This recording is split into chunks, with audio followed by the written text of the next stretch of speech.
Hi, I'm Chloe Willard, and today I will be presenting on the start of Pear Soap and the start of modern advertising and how Thomas J. Barrett transformed Pear Soap into the company it was and how he became known as the father of modern advertising.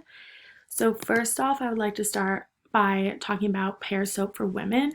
They used mostly beautiful women to advertise their products, and they wanted this message to be, if you use this product, you too will become beautiful.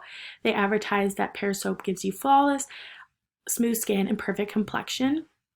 A quote that stuck out to me in the advertisement to my right is that the further she gets away from the standard, the less attractive she becomes, which during that time, Pear Soap was the soap for women. So if you didn't use that, they wouldn't consider you as beautiful as the people who did use it.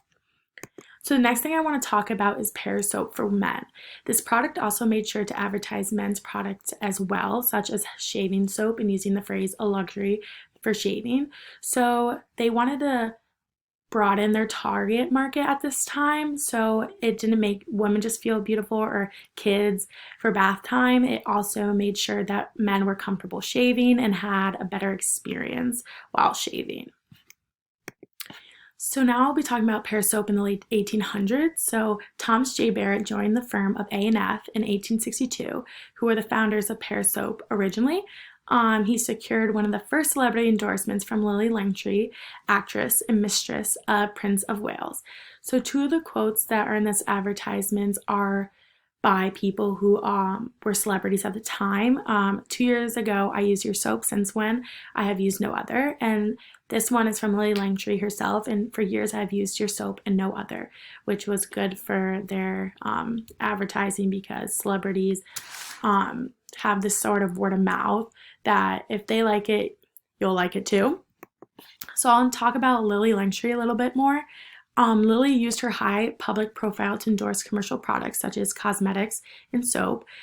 She set an early example of celebrity endorsements, which now we know is so important because literally every product now uses celebrities to endorse their products. She used her famous ivory complexion to generate income, becoming the first woman to endorse a commercial product when she advertised for Pear Soap. And a quote that's to my left, it's a little blurry, but she goes, I have much pleasure in stating that I have used Pear Soap for some time and prefer it to any other, which is awesome for their publicity.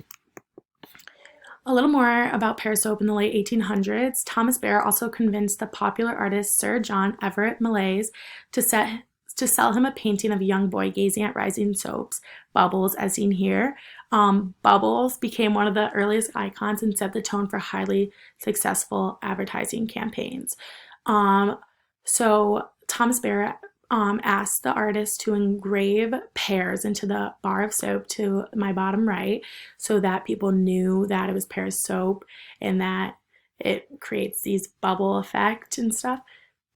So next I want to talk a little bit more about Thomas J. Barrett. In 1862, Thomas Barrett became a partner in the business as well. Thomas Barrett is considered the father of modern advertising. The advertisements worked so well that the advertising posters are still very famous today, such as the Bubbles campaign and the use of Lily Langtry. So what made him different from everyone else during that time is that Thomas Barrett appealed to people's emotions before everyone else did, and he used other people's work of art for his own brand. And a famous quote is, any fool can make soap, it takes a clever man to sell it, which I think is really interesting and cool. So yeah, so that's all I have today. In the next part, we'll be talking about women's representation in advertisements. So thank you guys for watching.